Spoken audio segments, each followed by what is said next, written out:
राधे राधे मित्रों, मैं आचार्य भरत कृष्णदास एक बार पुनः आप सभी का स्वागत करता हूं हमारे YouTube चैनल मेरा सांवरिया सरकार में। मित्रों, ज्योतिष श्रृंखला चल रही है जिसके अंतर्गत हम बात कर रहे हैं नक्षत्रों की। अभी तक मैंने आपको 27 नक्षत्रों के बारे में, उनके स्वामी, चरण आदि के बारे में बताया। अब मैं आपको प्रथम नक्षत्र अश्विनी नक्षत्र के बारे में संपूर्ण जानकारी देने जा रहा हूं। मित्रों, जब भी हम कोई फलादेश करते हैं तो नक्षत्रों की इसमें सबसे महत्वपूर्ण भूमिका रहती है, क्योंकि नक्षत्रों से ही राशियों का पता चलता है और जब तक हमें नक्षत्र के स्वभाव के बारे में ना पता चलेगा तब तक हम जातक के बारे में संपूर्ण फलादेश सटीक नहीं कर सकते। इसलिए हमें सबसे पहले नक्षत्रों के स्वभाव के बारे में जानकारी होना परम आवश्यक है। आइए आज हम बात करते हैं अश्विनी नक्षत्र के बारे में, जिसको मूल नक्षत्र भी कहा जाता है। तो सबसे पहले हम अश्विनी नक्षत्र में पैदा होने वाले जातक के चरित्र एवं गुण और स्वभाव के बारे में बात करते हैं।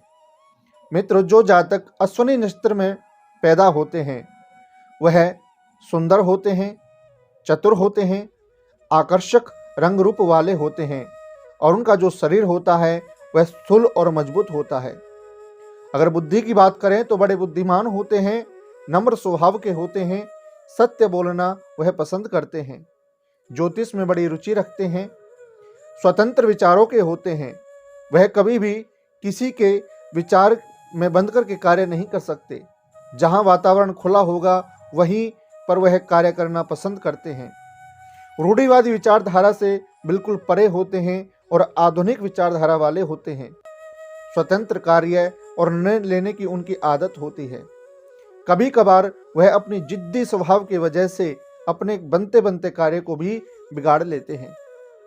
अगर बात की जाए इनके भविष्य के बारे में तो 30 वर्ष तक, जीवन के प्रथम जो 30 वर्ष होते हैं उसमें इनको बहुत अधिक संघर्ष करना पड़ेगा और इसके पश्चात इनके जीवन में उन्नति होती चली जाती है। यदि हम अश्विनी नक्षत्र में पैदा होने वाली महिलाओं के बारे में बात करें तो इनका रंग रूप बड़ा आकर्षक होता है, मोटी आंखें होती हैं, सुंदर रूप होता है, धन और यौवन दोनों से संपन्न होती हैं, श्रृंगार की प्रेमी होती हैं, सजना संवरना इनको बहुत अच्छा लगता है। अगर वाणी की बात करें तो बड़ी मीठी वाणी होती है, मधुर भाषी होती हैं, अपनी वाणी से किसी को भी अपने वश में कर सकती हैं, बड़ी सहनशील होती हैं, आस्थावान होती हैं, ईश्वर में विश्वास रखती हैं, पूजा पाठ में बड़ी आस्था रखती हैं, दूसरों का मान सम्मान करना भी इनको बड़ा अच्छा लगता है। ये इनका सबसे बड़ा गुण है। बड़ी सभ्य होती हैं, अच्छे इनके आचरण होते हैं, बड़ों का आदर करने वाली होती हैं। मित्रों, अश्विनी नक्षत्र में जो जातक पैदा होते हैं उनके अगर रोगों की बात करें तो दिमाग संबंधी रोग जैसे कि रात को नींद ना आना, मन में अनेक विचार एक साथ उत्पन्न होना, डिसीजन समय पर ना ले पाना, मलेरिया, पेट संबंधी समस्याएं, पाचन तंत्र से संबंधित समस्याएं और चेस्ट यानी छाती से संबंधित समस्याएं भी जातक में देखने को मिलती हैं। अब मित्रों, हम बात करते हैं अश्विनी नक्षत्र जो कि एक मूल नक्षत्र भी है। तो मूल नक्षत्र में, अश्विनी मूल नक्षत्र में जो जातक पैदा होते हैं उनमें क्या देखने को मिलता है।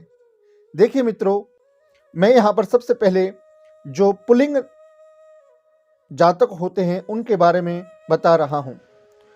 अश्विनी नक्षत्र के 4 चरण होते हैं। प्रथम चरण चू अक्षर से होता है, दूसरा चरण चे अक्षर से होता है, तीसरा चरण चो अक्षर से होता है, वहीं चौथा चरण ला अक्षर से होता है। प्रथम बात कर लेते हैं प्रथम चरण के बारे में। तो यह प्रथम चरण में जो जातक पैदा होते हैं वह पिता को अशुभ होते हैं। जैसे कि जब बच्चा पैदा होता है प्रथम चरण में अश्विनी नक्षत्र के, तो पिता की आर्थिक स्थिति खराब हो जाती है या पिता का स्वास्थ्य भी खराब हो जाता है। और कभी कभार हमें यह भी देखने को मिलता है कि जब अश्विनी नक्षत्र के प्रथम चरण में जातक पैदा होता है तो 9 वर्ष के अंदर अंदर पिता की मृत्यु तक भी हो जाती है। दूसरे नक्षत्र में, दूसरे चरण में जो जातक पैदा होते हैं वह धन आदि से ऐश्वर्य में वृद्धि होती है। स्वयं की वृद्धि जब वह कारोबार संभालते हैं या योग्य होते हैं तब होती है, और जब जातक पैदा होता है तो जो उनके बड़े लोग होते हैं, माता पिता, दादा दादी, उन सभी के घर में धन आदि की वृद्धि होती है। तीसरे चरण में पैदा होने वाले पुल्लिंग जातक मंत्री पदासीन, इसका अर्थ है कि उनको मंत्री पदासीन वह आगे चल करके मंत्री पद पर आसीन हो सकते हैं, सरकार के अंदर किसी मंत्री पद पर आसीन हो सकते हैं, या फिर मंत्रियों से उनको अच्छे संबंध होंगे और उनसे अनेक प्रकार की सुविधाएं उनको प्राप्त होती हैं। चौथे चरण में जो पुल्लिंग जातक होते हैं वह राज्य सम्मान, जैसे कि सरकारी नौकरी प्राप्त होना या सरकार के साथ संबंध अच्छे होना, कोर्ट कचहरी आदि के जो काम होते हैं जल्दी से हो जाना, या फिर स्पोर्ट्स आदि में या किसी अन्य गतिविधि में जब वो भाग लेते हैं तो समय समय पर वह राज्य सरकार के द्वारा, जो देश की सरकार होती है, कानून होते हैं, उनके द्वारा वह पुरस्कृत होते रहते हैं, समय समय पर उनको सम्मान मिलता रहता है। यह तो हमने अश्विनी नक्षत्र में पुल्लिंग जातक की बात की है। अब स्त्रीलिंग की बात करते हैं। चरण उनके सेम रहते हैं, चू चे चोला। प्रथम चरण में जो स्त्री पैदा होती है पिता को निष्ठ, पिता को कष्टदायक होती हैं।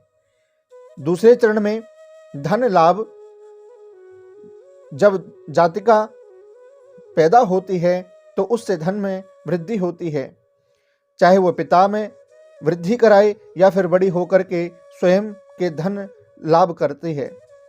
तीसरे चरण की बात करें तो राजनीतिक में निपुण होती है, जो भी राजकाज होते हैं उनमें वह निपुण मानी जाती है। चौथे चरण की बात करें तो मान सम्मान, सामाजिक मान सम्मान की बात करें या घर में, ऑफिस में, हर तरह से वह मान सम्मानित होती है। अब मित्रों, अश्विनी नक्षत्र में हमने यहाँ पर देखा कि जो प्रथम चरण में चाहे वो पुल्लिंग हो चाहे स्त्रीलिंग हो, दोनों में जातक को अच्छे संकेत नहीं मिलते, क्योंकि पुल्लिंग में पिता को अशुभ होते हैं, वहीं स्त्रीलिंग में पिता को अनिष्ट होते हैं। तो इससे बचने के लिए हमें क्या उपाय करने चाहिए? क्योंकि यहाँ पर मैंने ये रोग भी बताए हैं, दिमाग संबंधी रोग, मलेरिया, पेट, पाचन तंत्र, छाती आदि से संबंधित। और जो जातक अश्विनी नक्षत्र में पैदा होते हैं थोड़े जिद्दी भी होते हैं, तो इन सब के लिए मैं आपको बहुत ही साधारण उपाय बता रहा हूँ।